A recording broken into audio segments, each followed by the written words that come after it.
Hi folks, and welcome to the Fimblemilk channel. I'm in the forest again, and I've got another knife to show to you. A knife that's pretty close to my heart, because it's one of the first decent knives I made, and I forged it with a hole in the ground and a lot of junk for bellows, and it was really makeshift with no anvil at all, and stuff was really improvised everything. But it seems I made something right, and this is it.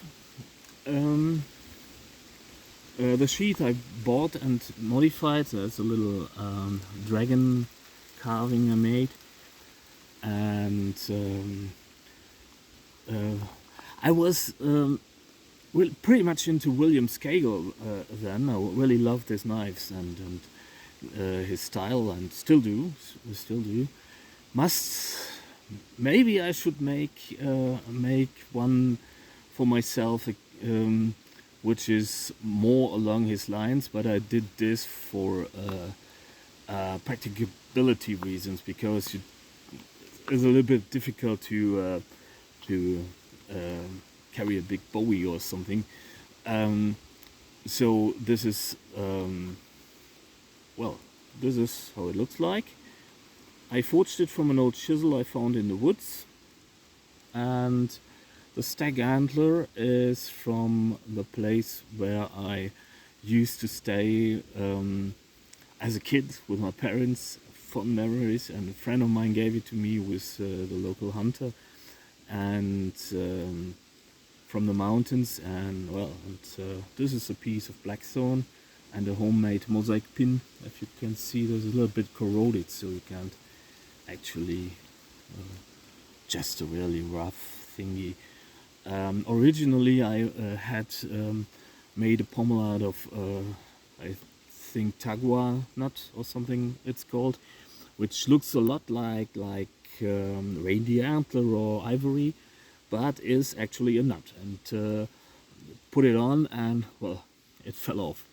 The tang is reaching up to that point, and is riveted over a brass plate in a recession, so that it is flush with the end of the handle.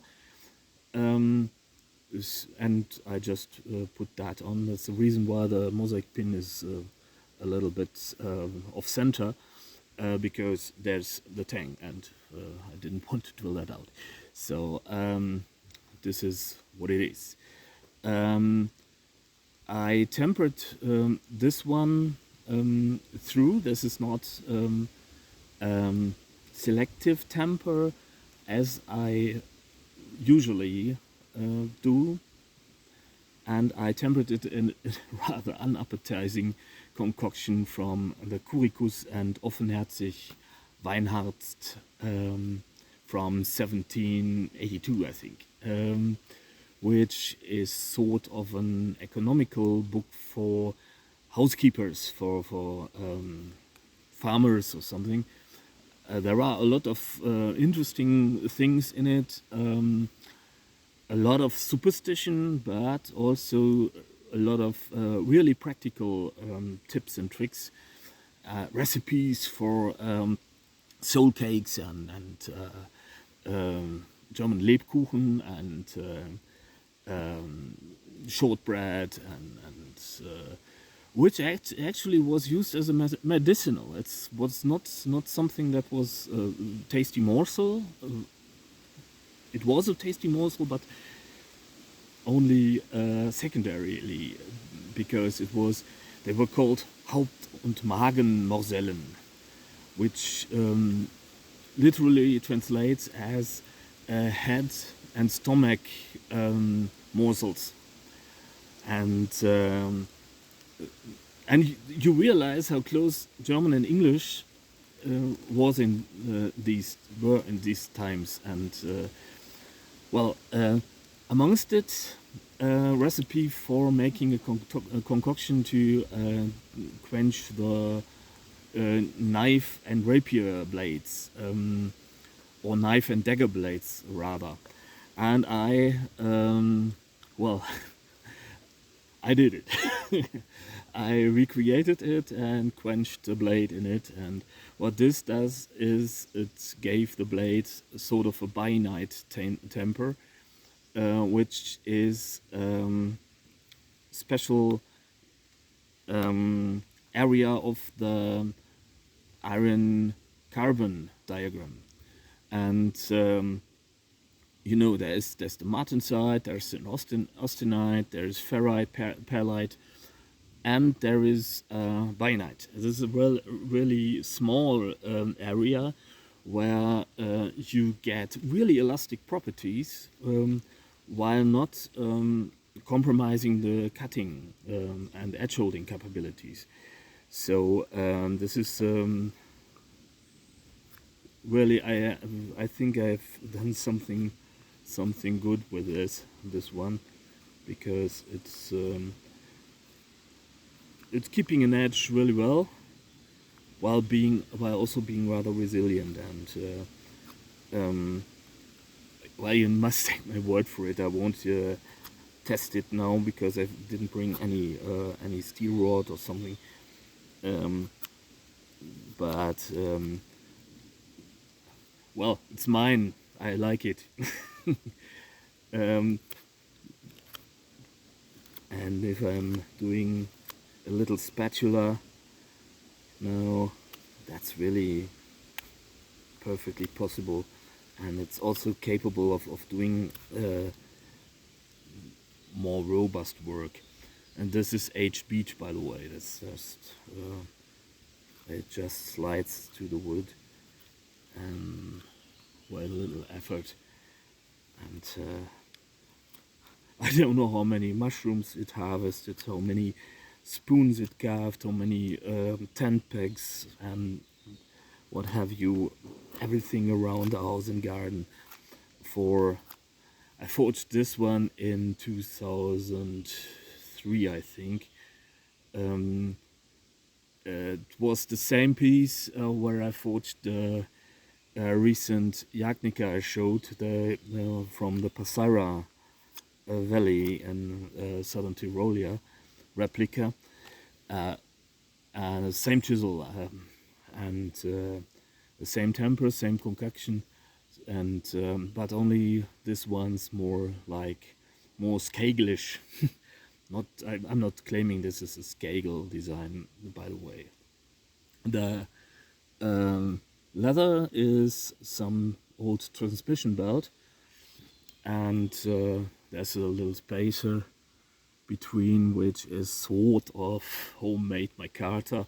For one of my first experiments with micarta, and I put braided half-tanned leather to it, because this makes for a really versatile carry. It can be used as a belt, and you can make such a little overhand hitch like you would if you're tying your shoes. So you can have it like so. You can use it as a neck knife if you can bear it. It's rather obviously rather heavy. What it also lends itself to is if you take it like so, other way around, and take it like so, and then you take over like that, and then another overhand or a half hitch would be perfectly suitable for that. And what this does is, if you're wearing a vest or something, you don't freak people out. If you stand like this, the knife is neon invisible. Also, this makes for a really convenient carry for heavier knives, because the weight isn't supported by your neck. You could put a little loophole into the sheath in order to fix it to a belt or something. And what this is also really great in an emergency, because in an emergency you tend to go like this, and there's your knife. If you curl up like a ball, what you do if you are falling into a rope or something, and you need to cut yourself loose or something. I'm not talking self-defense again, because self-defense with a knife is absolutely silly. But this is a convenient way to carry it. It's for a longer time without your neck being strained too much, and it's out of the way. It's comfortable. It doesn't snag on a lot of things, because your arm can be it can be behind your arm. You can also make this a little bit longer, like so, and carry it more like a sash or something, or a bag. If you get a ditty bag, you could stick it behind your ditty bag, like so. It will be secure. It won't move any which way, but it's also ready to use pretty well, and you don't need to fumble if you want to put it back like that, which is rather cool thing. And well, this is what it is. By the way, the grind is a convex to zero, like some kind of saber grind or something, but only a convex bevel, not a secondary bevel, goes all the way to zero, which I really like for cutting on, and because it's also suited for a harder task like chopping or something, but also really capable of making fine shavings. So there is some file work which I liked in those days, like to put on in those days, and actually I still find it beautiful, and still like it. I wouldn't do this nowadays, because I would like a longer sharpened section of the spine, which is also has, because like that, and you can have the best of both worlds with that. Saves your main blade. You can use it with a fire steel too, and well, the tang is a sort of a rat tail tang, because it's starting at this thickness and tapers to the end, but it's also even a little bit thicker than the blade, which was a little bit of a bastard to fit the brass disc, brass bolster, because, well, obviously I solved it with doing it a little bit bigger but shallower than the actual fitting, and forging it back to size and to fit after threading the tang through, and which is actually, it holds up well. What can I say? It's holding up for 22 years now, so I must have done something right.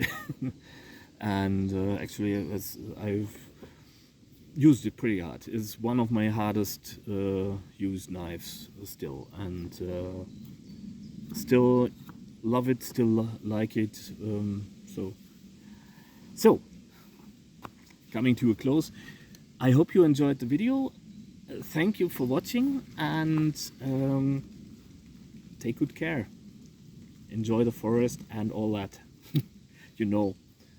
But I mean it. It's not something I just say. It's really, I mean it. Even especially in these days, take good care of yourself. That's it. Bye.